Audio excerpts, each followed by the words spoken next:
Hello! It is time for our book study, Rise of the False Gods. And an interesting thing it is tonight on election night. Everything is still pretty much up in the air, what's going on. But we have to know that God is in charge and all is unfolding in divine order, whatever that looks like.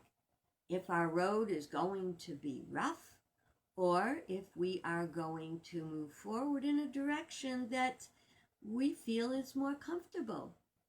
It all depends on what we need for our spiritual growth, what kind of awakening we need, what kind of changes we need to make.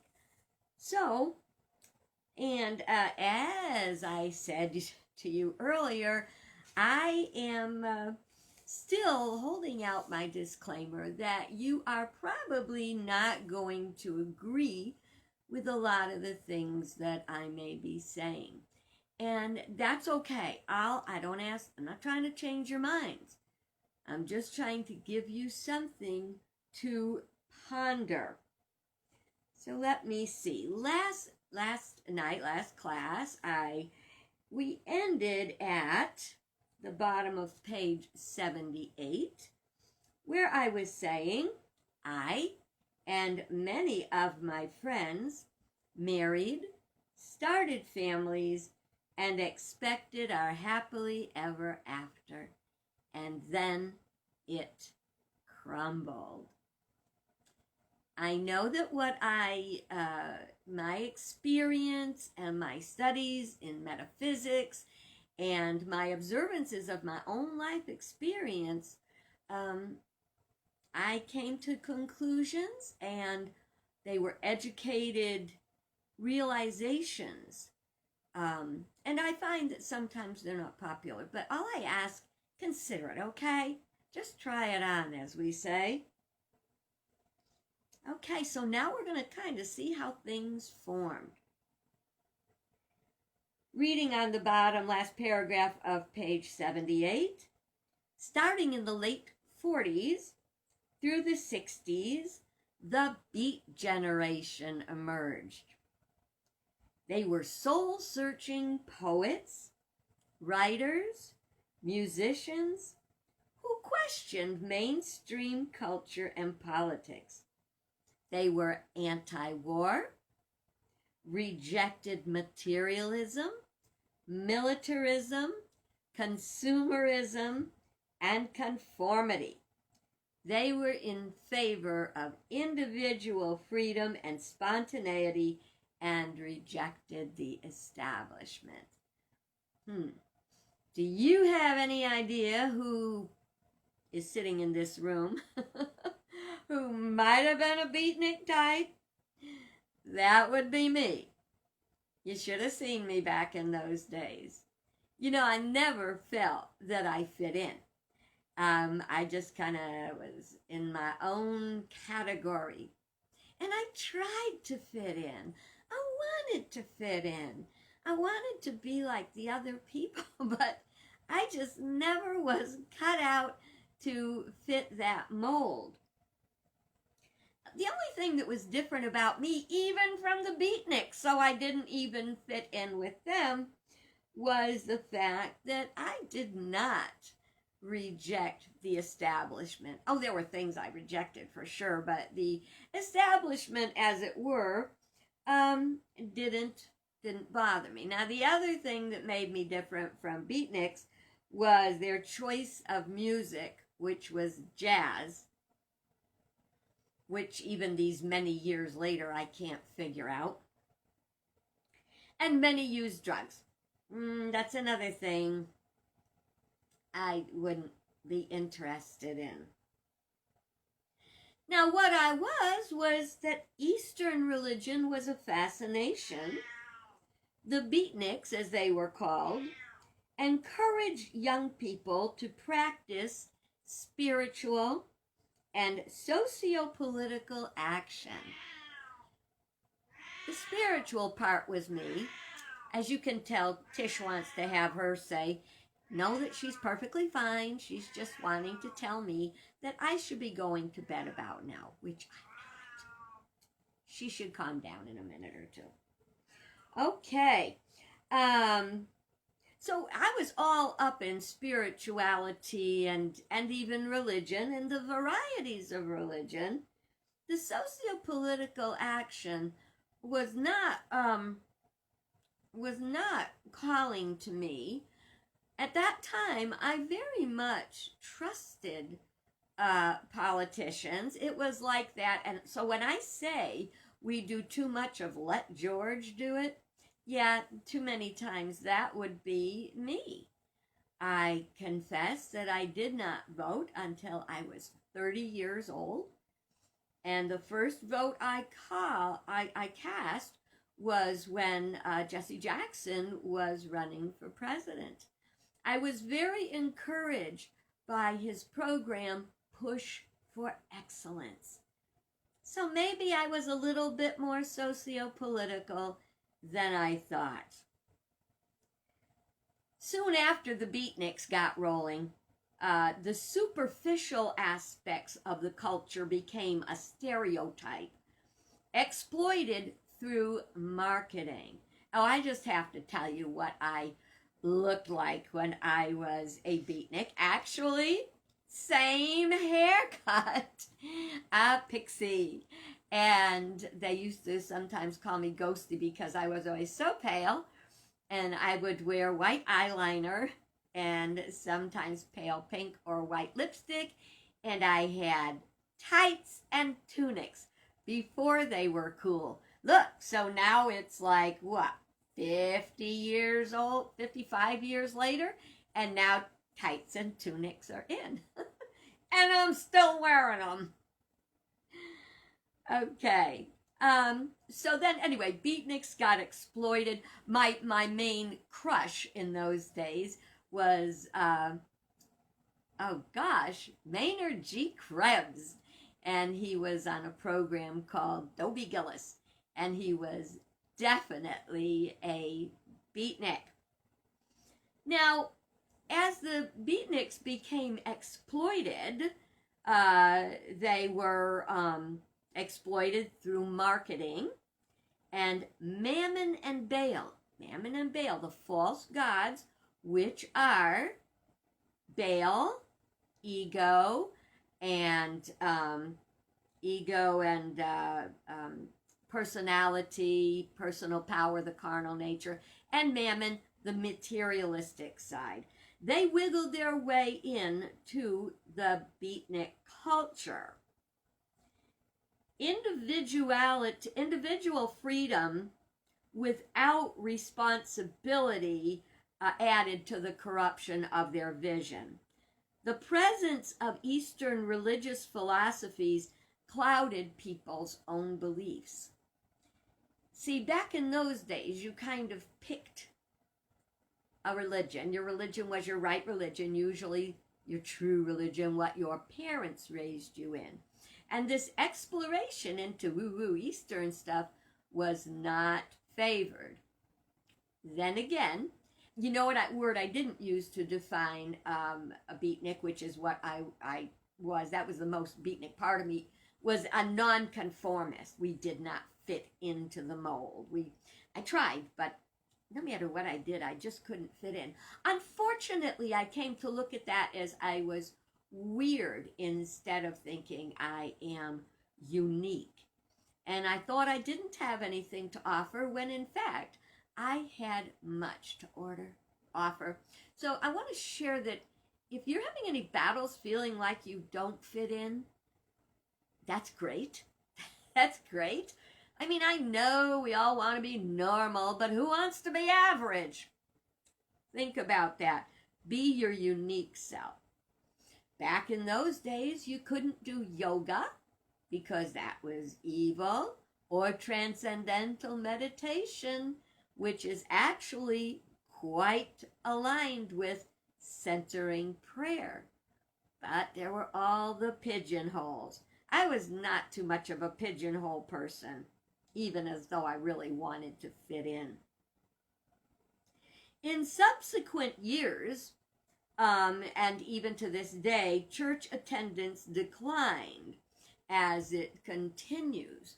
Now, to me, I'm not about what church you go to, but more into that you have a realization of being a part of a greater whole, and that we are not the allness of God, but a vital part of it. And you find the religion that speaks to you. And I'm very strong on being a part of a spiritual community where you can express and find support. But that fell away. Sometimes the religion, there were so many things that wound up being wrong with the religion that the people started to back away from it. Also, a lot of churches fell into people pleasing. They were so busy pleasing the people did not feel a sense of security and a foundation, and they fell away. It was like it was either this or that. It was either strict, you got to do this, and I have that in another chapter, so we're not going to go there today. Very strict religiosity is what I call it, or, free for all, what's church or what's happening now is what we used to call it. Following the beatniks came the hippies. Now, I know some of you who are out there, and you were probably more in the hippie generation than the beatniks. I was there for the crossover. That's when we went from the leggings and long oversized shirts or tunics to the Woodstock dresses and the long hair. And I did have that at that time. It was an amplification of the beat culture. Hippies were liberal, nonconformist, subculture, rejecting conventional values. So you see how they went from challenging it to rejecting it altogether. They had altruism, which is good, mysticism, honesty, joy, and nonviolence as values. And that's pretty special. But there was no foundation. They promoted peace, music, and free love, which actually amounted to promiscuity. And again, they were doing a lot of drugs. Hallucinogenic drugs were a part of this culture. So they graduated from, smoking marijuana to something. Now, I know there are people who say, oh, yes, you can have really good experiences coming out of that. For what it's worth, not my cup of tea. And also, I don't see a need to escape our own consciousness, because you can't be conscious if you're not dealing with reality, and therefore you can't grow. My opinion. Timothy O'Leary, who was an early prominent leader of the movement, suggested LSD would expand your mind, help you experience ecstasy and revelation. And it was a lot of illusion. The ecstasy was a weakening of moral fiber. And if you want to look up Timothy Leary, go ahead, but it was not, he did not become a great leader of any sort. He came to a very bad end. And he's the guy that said, don't trust anybody over 30. And that's a fact. Hippies created communes where everyone would share all they had. That goes back to biblical days. They did the same thing. They included their partners. Again, to me, this breaks down the foundation of the nuclear family, which is something, it's like something you can count on. It's a foundation. It's where values are taught. And then came more. Of course, the hippies rejected any form of authority. Then there were yippies. Yes, there were. I don't know if you ever even heard of them. They came and went. Yippies were the Youth International Party. It was the hippies' political wing. Now, if you got a paper and pencil, write this down because it's really, really important. There, you can go to YouTube and look up a video. It was a documentary that NBC played in 1978. It was called I Want It All Now.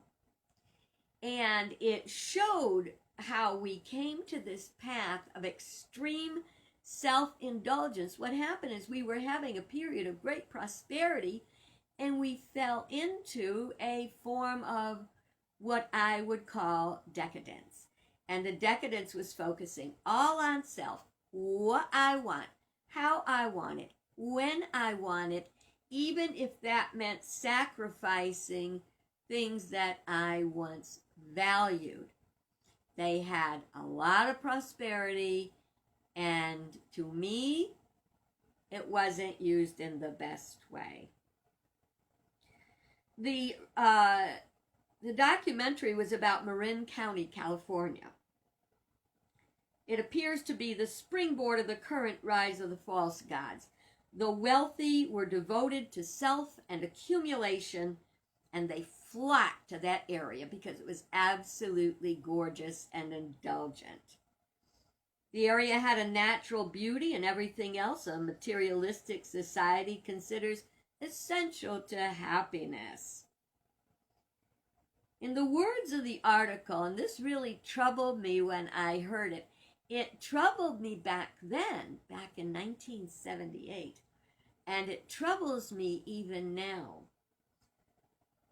At the end of the movie, Edwin Newman, who was the commentator for the documentary, said, in the words of the article, they found the pot at the end of their overachieving rainbow, and it contained little more than the next fad promising happiness.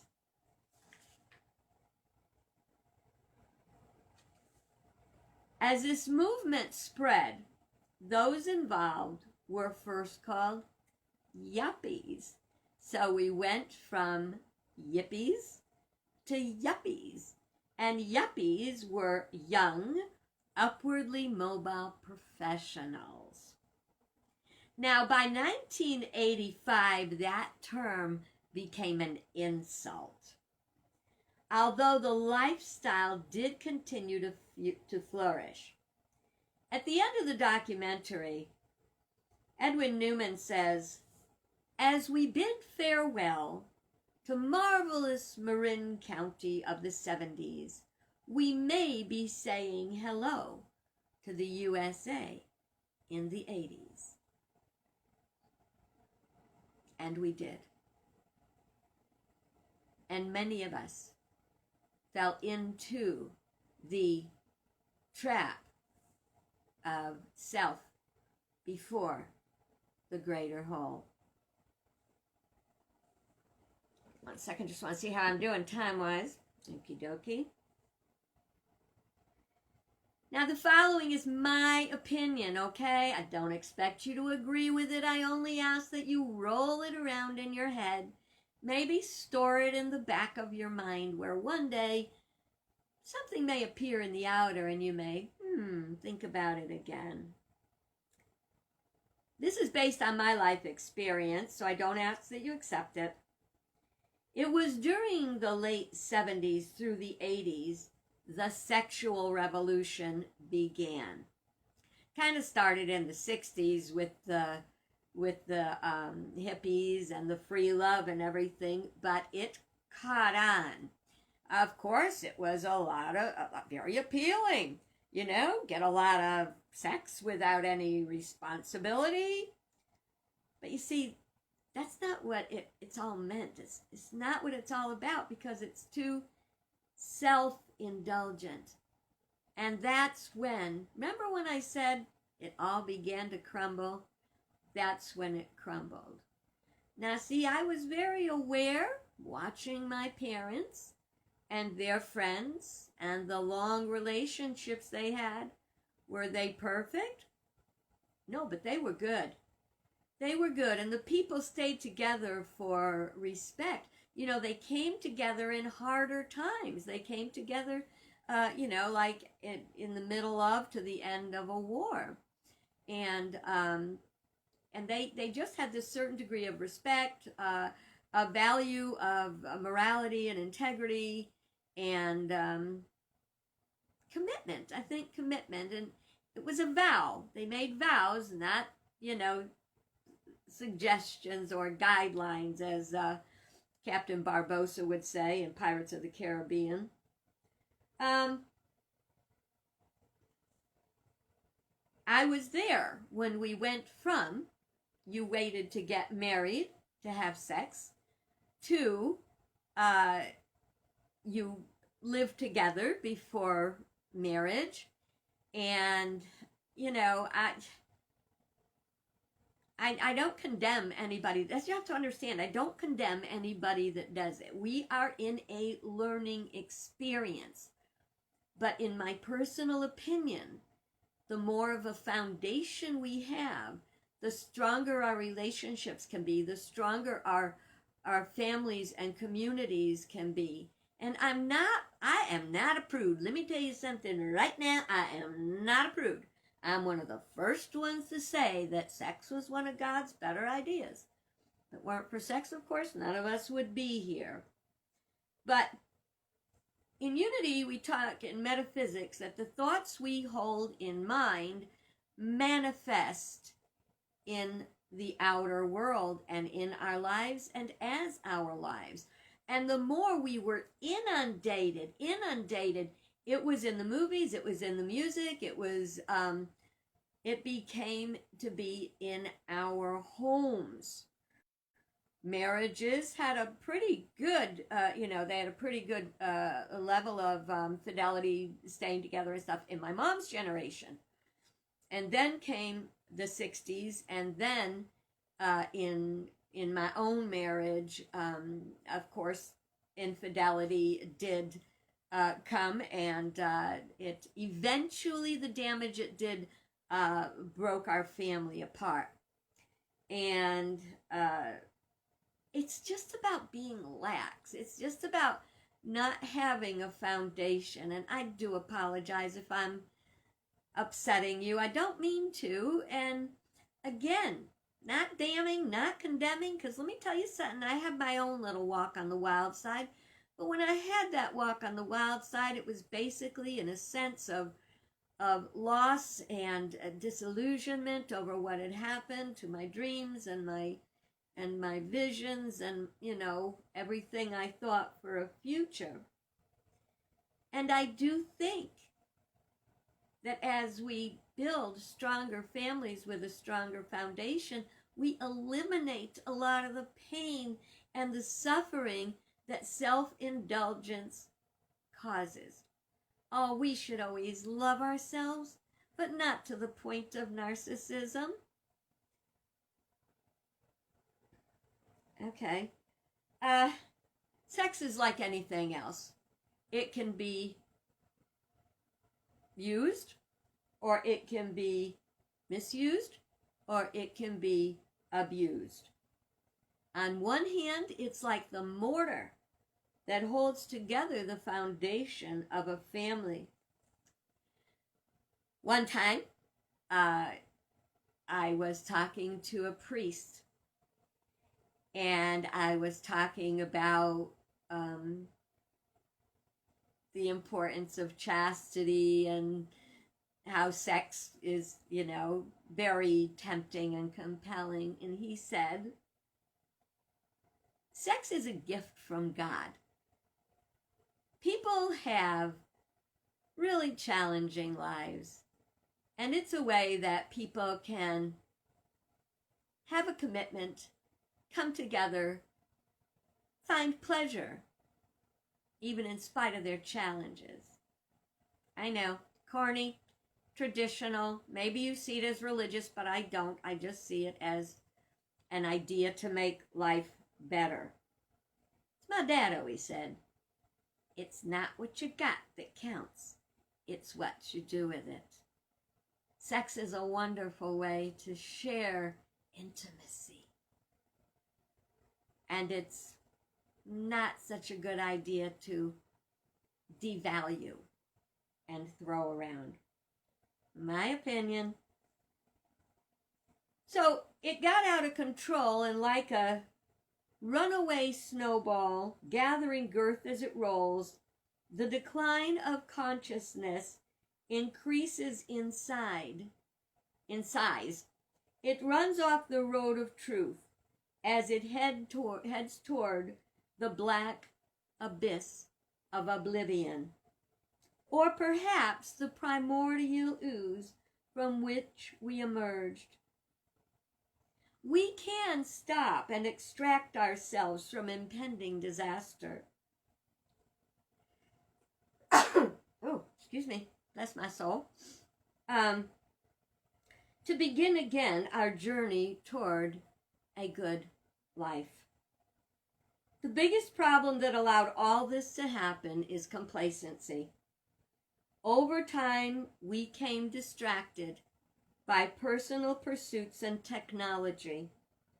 The very prosperity that could do so much good for everyone, everywhere, instead created a culture of self-indulgence and entitlement. Boy, that was heavy. I hope you don't hate me. So what I'm trying to say is that it's not religious, it's spiritual. It's about building a strong world on a metaphysical, principle-centered. See, if you're thinking personal about all the things I'm saying, I'm not saying it well. You're not getting what I'm trying to say. What I'm trying to say is principles are there. They are something you can count on. They are absolute, eternal, and unchanging. And we have our choice of living in alignment with principle, in alignment with all that is good. Think about the things that would not be an issue if we elevated things like our sexuality as an expression of intimacy, not personal pleasure. Nothing wrong with personal pleasure, okay? But when personal pleasure, your own personal pleasure, overrides the good of the unit or the relationship, you're going to damage it. You just are. Remember we talked about adultery before and how they used to adulterate the sugar, so they'd put some sand in with the sugar, and the people didn't know it, but it had been contaminated. In other words, they were getting more money for less sugar that you were going to get. And you probably have questions or comments, which you are certainly encouraged to share here or via private message or anything like that. I'm talking about building blocks for a strong foundation for healthy lives, relationships, communities, and countries. It all goes down to bail, personal interest and power and ego, and materialism. All the people that lived in Sausalito out there, Marin County, they worked to the extent that they weren't with their family. Both people had to work. The kids were kind of left on their own. Oh, golly, the time is up, but I got to tell you this really quick. By the grace of God, I was so moved by that documentary. Please watch the documentary, okay? I was so moved by it, I followed up with some of the people that were in it. Understand, that was back from 1978, and I followed up on them like 4 years ago. And I talked to a young man that was in the movie. He was the child of the couple. And he shared with me that he always wondered, he had all this stuff, but he was missing a relationship. And so his family became his friends. So his friends became his family.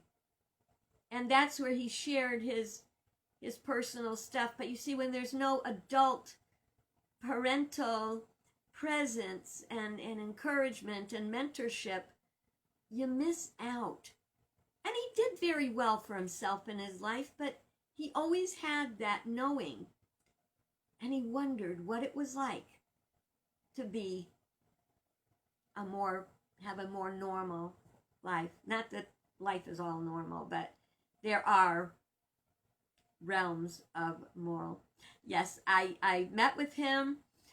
It was just such a thing of divine order where I happened to go visit my son on Long Island. I happened to contact the man via email, found out he was, believe it or not, on Long Island, visiting with his family. We met for coffee. We had coffee that ran about 3 hours and could have run another 3 hours. But it really, really did confirm everything I thought. We need adult role models and the security of a family. If you've got a family, my dear friends, treasure it. Don't risk it in the interest of self. I look back and I so wish I could have given my kids so much more. But I've shared a lot of my story with you and a lot of my mistakes. And my hope is that I've learned enough from them that what I share with you can give you some insights. Thanks for sticking it out and staying with me. And we are going to continue with how we got there because we're not back to here where we are yet, okay? So, Lord willing, I'll see you tomorrow, and we will do our next gathering of our book study. Have a great day. Bye.